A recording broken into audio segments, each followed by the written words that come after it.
I love this house, except for one closet. I don't think I'll ever leave this place, no matter what happens or who lives here, even though I dislike that closet. It's so close to my room that I hate leaving because I have to walk past it. I know what happened in that closet, but I try not to think about it or about where my brother Matt is. He's been dead longer than I've been alive, and I'm still unsure if he's here in the house or not. My room is the large one on the sunrise side of the upstairs. There's a big picture window where I can see the mountains, and I love watching them when the moon rises behind them.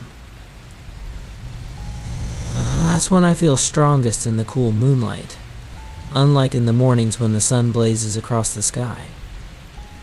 The sun makes me feel pale, which I find amusing because it used to tan my skin every summer.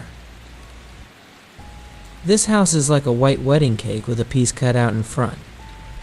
The upstairs is smaller, sitting atop the downstairs, as if a giant came and sliced out a chunk from the middle. I think it might have been the part with the biggest rose. The house is frosted white, like a wedding cake, and upstairs, doors lead out onto the roof, allowing me to pretend I'm the bride on top of the cake. Mama called this house adobe, but I think of it as living inside a cake with windows. My best friend Robin, who is 10 and a year older than me, used to live next door in a plain house that I can see from one of my windows. She liked to visit, especially after I told her about the cake. She wanted to be a scientist and once said, "Louis, if I had your brain, I'd put it in a glass bowl and ask it questions all the time," but she didn't say anything like that after Matt was found in the closet. I never saw Cohen again. It's been 25 years. I have no idea what happened. My husband, Scott, turned the van into the driveway. It felt as though a lump of ice had lodged in my throat. We were all alone, even with the kids in the back. Well, wow, the 8 kids yelled around us. Sarah sat in my lap, squirming like a puppy. Paul kept tugging at my sleeve. "Are we there yet, Mom? Can I have my snack?" Sterling claimed he was the oldest and deserved a cookie if anyone did. Carol chimed in, who said Sterling was the oldest. He doesn't even know his real birthday, does he? Maybe I'm older. They argued about this every year when June 16th approached, the day we celebrated their birthdays together. The adoption agency had informed us that they had no birth certificate for Sterling. Nick yelled for everyone to be quiet. His voice was deep, reminiscent of a frog's croak. He insisted this was a special moment, and Maria wanted it to be nice, so he defended her. She was the newest addition to our family, having been with us for just 7 months, and she was still shy and quiet. Sometimes I wondered if she really said all the things Nick attributed to her, but it didn't matter. She clung to him and he cared for her, and that was enough. Later, when she settled in, I would ask her how she felt about living with us. Prudence asked, "Is this it, Mommy? Is this where you lived when you were little?" I replied, "It must be." I felt a chill, even though sunlight poured down on the lush greenery of the gardens on both sides of the car. It must be, but I don't really remember. Except I noticed a patch of pampas grass in someone's front yard and a driveway bordered with fuchsia bushes. A shiver ran up my back. None of this was new. Yet, when I tried to reach for memories, I found only gray fog. My life truly began at my grandmother's house in San Francisco, almost 10 years after I was born. I thought that was what it was like for our kids. They had lives before us, mostly spent in institutions, waiting for someone to want them. Then we adopted them, and their real lives began. I remembered the first time I handed Sterling, our first child, a rolling pin and invited him to flatten out some gingerbread dough so we could cut cookies. He was 6 and very solemn. I didn't know how to talk to him. Children seemed like another species to me, a fascinating one that I wanted to study, but I didn't know how to approach them. When I handed Sterling the rolling pin, his eyes lit up. When I gave him raisins for the gingerbread boy's eyes, I recalled my grandmother reaching out to place precious raisins in my small hand, almost my first memory. That initial connection with Sterling warmed me and ignited my desire to learn about and love children the way Scott did. Scott spent much of his work time doing custody determinations. He always wanted to ensure that the children he worked with stayed with the best parents for them. "What's that?" Artie asked, leaning forward to point past my shoulder, nearly hitting Sarah on the head. "A stone pine tree," I said. And how did I know? It resembled a bonsai left by a giant, an enormous, twisted tree standing in the center of the driveway within an elevated circle of stones. There was a big turnaround in front of the houses at the end of the drive. I stared at the White House, a piece of the old Southwest transplanted into this Southern California town, blocky white adobe with vines poking out here and there. Its most unusual features were its large windows. Real adobe buildings usually have small windows, with thick walls that conserve heat in winter and coolness in summer. I had studied the Indian cultures of the Southwest in my anthropology courses. The vanished cultures intrigued me the most. Scott pulled the van to a stop in front of the white adobe house. The lawn separating it from the suburban house on the left looked weedy and overgrown. "Who wants to mow the lawn?" Scott asked in his cheeriest voice. "I do," yelled Nick. Dion chimed in. Sterling laughed, knowing a trick when he heard one. "Okay, Nick, you and Dion can help me as soon as the moving van arrives." "Honey, let's get the furniture set up first." "Okay," I replied. I had never suspected that Scott had a passion for yard work.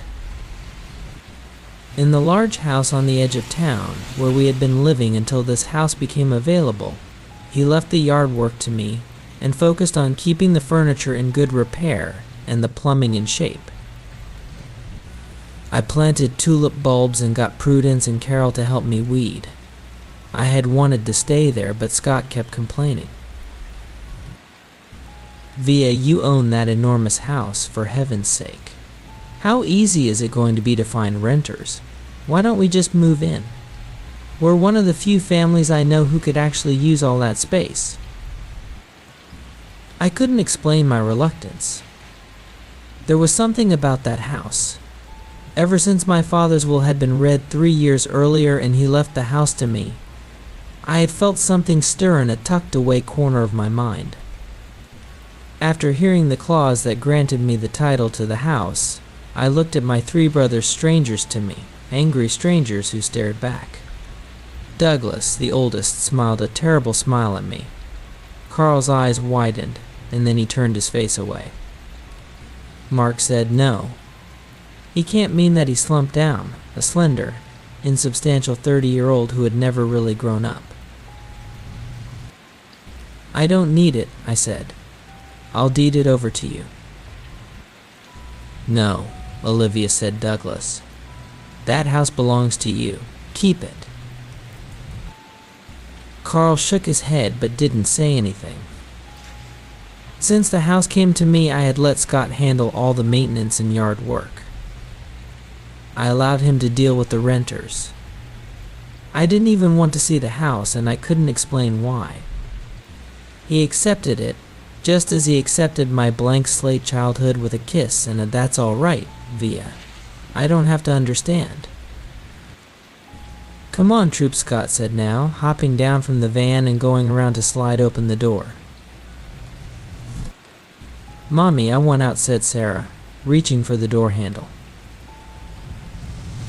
I let her out, then descended to the gravelly drive myself, standing there staring at the blank white facade of the house. The children marched up the brick walkway toward the front courtyard, a cobblestone patio between the lower story's wings.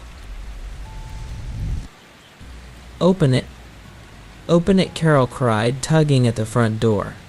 Scott fished keys out of his pocket and locked the front door. The children rushed past him into the house. My throat tightened, and I felt dizzy.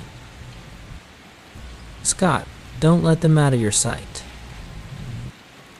Woody glanced after them as they whooped through the house, scattering. "Via, calm down. I've been through this place with the termite people, and there isn't an unsound board in the whole house. It's great." "Scott," I said, gripping his arm. "What is it, honey?" I took 2 staggering steps, crossing the threshold into the house, Scott supporting me. "Doesn't it smell bad in here?" "Lysol, maybe. I had professional cleaners come in. The last tenants left a mess, but they also left a hefty cleaning deposit." "Not that," I replied. I slipped out of his embrace and walked down the front hallway toward the western wing. "The master bedroom's through here," Scott said, pointing down a little hall. I turned away from him and ascended the stairs. "Nick," I called. I heard his voice arguing with Sterling's from above us. "Nick, where's Artie?" Carol appeared at the top of the stairs. "Mom, guess what? There's a closet up here big enough to be a bedroom." I ran up the stairs. "Get out of there, I didn't like that closet. It was the only place in the house I disliked. I had felt this way for a long time, even before it turned into Matt's closet. Before Matt was in the closet, I was. He locked me in all the time. He was only a year older than me, but he was much bigger. When he was feeling particularly mean, he would hide the key so the others couldn't let me out. Only Doug would hear me screaming from the closet and go get Mama, who had a key that worked too. She always said, I must get Daddy to take the lock off that door, but she never did. I spent a lot of time in that closet. It held all kinds of great games, puzzles, crayons, poster paints, and sketch pads because it was the upstairs playroom closet. But Matt would lock me in and leave the light off the switch was outside, so I couldn't do anything about it. Once I found crayons and scribbled all over the walls in the dark out of sheer anger, and nobody was home to let me out. Mama gave me Windex, a razor blade, and some scrubbing tools and made me clean everything off. I cut myself in the process. There were some marks hidden behind the costumes for dress-up that I never got off, but she didn't look closely.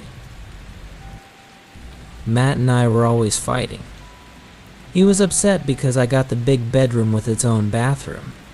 He said it wasn't fair when he had to share a room with Doug, while Carl and Mark had to share a room too. Mama said it was because I was a girl. Matt said that wasn't fair either. Daddy always said nobody ever promised that life would be fair. After Matt was in the closet, nobody would talk to me. It took Daddy and Mama a long time to find a new house. They tried to sell our house, but no one would buy it. So we stayed here. I do love this house. One night I ran down the stairs past Matt's closet and went to Daddy's study. At dinners and breakfasts, everybody looked at me and looked away. Nobody talked. I took a sack lunch to school and ate outside because nobody there would talk to me either. I went to Daddy and said, "Tell me you love me, Daddy. Please, please, just tell me you love me." Just once, and he cried and he said, "Louie, I know you can't understand." Scott held me and said, "What's wrong? What's wrong?" I said, "Don't let the children go into that closet. Not until you take the door off, Scott. Promise me." Sterling looked sideways at me. Maria came and hugged my waist. I picked her up and hugged her, burying my face in her clean black hair. "Oh, baby," I whispered. "I love you." "I love you," Scott said. "You kids, you heard your mother. Nobody goes in that closet, all right? I mean it, now." "But Daddy," said Carol, "there's nothing in there. It's just empty. Except there's some marks on the wall." I went to the threshold and stared in. Way on the back wall, Some faint scribbles in purple crayon, a child's stick figure drawing of a person with a big frown on its face. And lower down in green, 3 words: help, help, help. Somebody's been sleeping in my bed. It's not really my bed. I mean, I can sit on my bed. Most of the time I just walk through all the furniture new people bring into the house, and I can walk through the new people too. But now there are 2 girls sleeping in my room, on a bed that's in the same place my bed is. I can see and hear them better than I usually do. And one of them is having a nightmare. Mommy. Mommy, I heard 2 voices. Scott stirred in the bed beside me.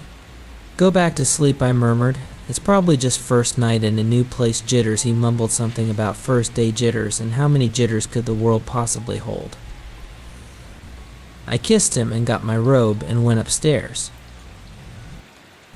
Carol and Maria got the big room at the east end of the upstairs. The voices were theirs. I ran up the stairs, looked at the playroom closet which Scott had nailed shut for me, after I checked it 3 times to be absolutely certain none of the children was inside, and went to the girls' room. Mommy. Maria's having a nightmare, Carol said, sitting up in her white nightgown. Maria had a grip on Carol's hand and her eyes were wide and frightened. She wouldn't let me go get you. Mommy. A spirit, a spirit. What? What is it, baby? I sat on the bed beside her and hugged her. Is my sister, she whispered. The little one. Oh, pobrecito. Maria, I whispered. You have a sister. Nick said she had a little sister, but she died, said Carol. The agency didn't tell us. Oh, baby. I'm so sorry, and I thought, no, I was wrong. Their lives don't start when they join our family. Scott talks to them about their pasts. Whenever something like that comes up, I turn it over to Scott. He remembers being a child. He knows what it is like to have a past, and how to live with one. Would you like some warm milk with honey in it? I asked Maria. Mommy, she cried, and pointed past my shoulder. I looked and saw a little girl shimmering there in front of the closet door. Cold terror touched my heart. I hugged Maria tightly, more for my comfort than hers. Carol climbed onto the bed behind me, putting her arms around my shoulders. Daddy, she screamed. Sheish, I said, sheish, and then a song woke in me. A lullaby, not one of Grandma's, though. I sang. Gone or sing and shout. Time to rest in blanket nest. And blow the candles out. Down the road to dreams you'll go. There to stay and play. Nothing here but sleeping self. Come to the end of day. You know I love you when you go. Wherever you may roam. I'll be here to welcome you. When will you come back home? I heard my voice and thought it wasn't really my voice. It was my mother's voice. I couldn't even remember my mother speaking to me, let alone singing to me. The little shimmering girl crept closer to us. I felt Carol's fingers tighten like talons on my shoulders. Mama, said the little girl. Her voice sounded like someone talking underwater. Maria let out a wail and buried her face against my breast. Mama, said the little girl. She reached out and touched my face. The little girl vanished. The 3 of us sat on the bed and wailed, clutching at each other. And I remembered. I colored in my coloring book so carefully, staying inside the lines. Matt took a black crayon and marked across my 3 favorite pictures. I wanted to put them on my bulletin board, but he wrecked them. I locked him in the closet. Matt was in sailing camp with Robin's brother Tommy, and he didn't want to leave the neighborhood. He was supposed to stay with Robin and Tommy while the rest of us went to visit Grandma in San Francisco. She was sick. I locked Matt in the closet right before we left, and I forgot. Matt was supposed to feed our cats while we were gone, even my cat, Little Explorer. They were outside cats, and when they didn't get fed, they all ran away. When we came back from 2 weeks at Grandma's, there was a smell in the house. Tommy's and Robin's mother saw our big station wagon pull in and came running across the lawn. "Isn't Matt with you?" she said. "I tried to call you and ask, but I couldn't remember your mother's name." And she looked in the car, and Doug and Carl and Mark and I looked back. I thought maybe Matt ran away. He used to talk about running away. So did I. Sometimes at night we snuck out on the roof together and talked about running away. Matt wanted to go to Mexico. He wanted to find an iguana and tame it for a pet. For a minute I thought maybe Matt went to Mexico, but then I remembered. Carol's face was hot and wet, pressed into the back of my neck. I could feel Maria's hot tears soaking through my robe and nightgown. I felt a chill in me that even the heat of tears could not banish, as the 9-year-old child inside me began to speak.